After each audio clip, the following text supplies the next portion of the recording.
राधिका 10वीं क्लास में पढ़ रही थी। एक दिन टीचर ने पिकनिक का प्लान बनाया था। अपने सभी दोस्तों के साथ राधिका ने भी जाने के लिए हाँ कर दी। पिकनिक पर जाना था राजगढ़। पूरा स्कूल पिकनिक जा रहा था, इसलिए बस सभी बच्चों को ले जाने के लिए तैयार थी। राधिका अपने दोस्तों के साथ सबसे पीछे वाली बस में बैठ गई। सभी हंसते मस्ती करते हुए बस से जा रहे थे। तभी कुछ दूर जंगल के पास पहुंचकर उसी बस से तेज आवाज आई। ये वक्त रात के करीब 1:30 बजे का था। ड्राइवर गाड़ी से बाहर निकला तो उसे पता चला कि टायर फट गया है। ड्राइवर ने सबसे कहा कि बस का टायर बदलने में करीब 2 घंटे लगेंगे, आप सब नीचे उतर जाइए, मैं इसे बदल देता हूँ।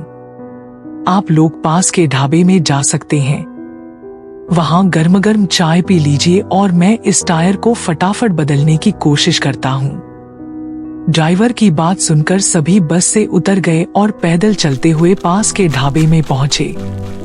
वहां एक बूढ़ा व्यक्ति चाय बना रहा था। इतनी रात को ढाबा खुला हुआ और किसी इंसान को चाय बनाते देख सबको हैरानी हुई। उस बूढ़े इंसान ने कहा, आप सब चाय पी लीजिए, यहाँ अक्सर लोगों की गाड़ी खराब हो जाती है, इसलिए मैं भी अपना ढाबा हरदम खुला रखता हूँ। आप जैसे राहगीरों को कुछ मदद हो जाती है। उनकी बात सुनकर सबने चाय का ऑर्डर दे दिया। उन्होंने कुछ ही देर में सबके लिए चाय बनाकर मेज पर रख दी। चाय पीते हुए राधिका की आंखें एकदम ढाबे की छत की तरफ गई। वहां राधिका ने एक औरत को सफेद रंग की साड़ी में खुले बाल लहराते हुए देखा। कुछ देर बाद वो जोर जोर से हंसने लगी। भले ही हंसने की आवाज किसी को सुनाई नहीं दे रही थी, लेकिन राधिका ने उसे मुंह खोलकर हंसते हुए देखा था। ये सब देखकर राधिका ने डर के मारे आंखें नीचे झुका ली।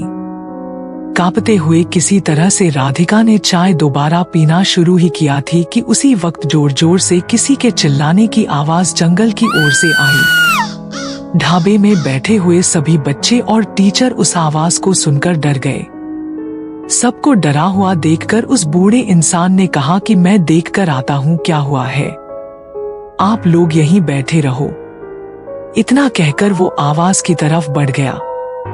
तभी एक लड़की को खून की उल्टी लगातार होने लगी। उसको देखकर सबकी हालत और खराब हो गई। उसी समय एक टीचर ने कहा कि तुम सब आग जलाओ और उसके बगल में बैठ जाओ। सबने मिलकर आग जलाई और गोल घेरा करके बैठ गए। टीचर ने सख्त लहजे में सबसे कह दिया कि अकेले कोई कहीं नहीं जाएगा। वैसे भी सब इतना डरे हुए थे कि अकेले कहीं जाने की हिम्मत हो नहीं रही थी। आग के पास बैठे बैठे 3 बज गए। तब कहीं जाकर वो बूढ़ा इंसान जंगल से लौट कर आया। उसने सबकी तरफ देखा और कहा कि उस चीख को सब भूल जाना, नहीं तो जीना मुश्किल हो जाएगा। इतना कहकर वो ढाबे के अंदर चला गया। तभी ड्राइवर भी टायर बदलकर बस लेकर ढाबे के पास पहुंचा। सभी लोग भगवान का नाम लेते हुए उस बस में बैठ गए। टीचर ने बस में बैठते ही सबको कहा कि कोई एक दूसरे से बात नहीं करेगा, सीधे सब सो जाओ।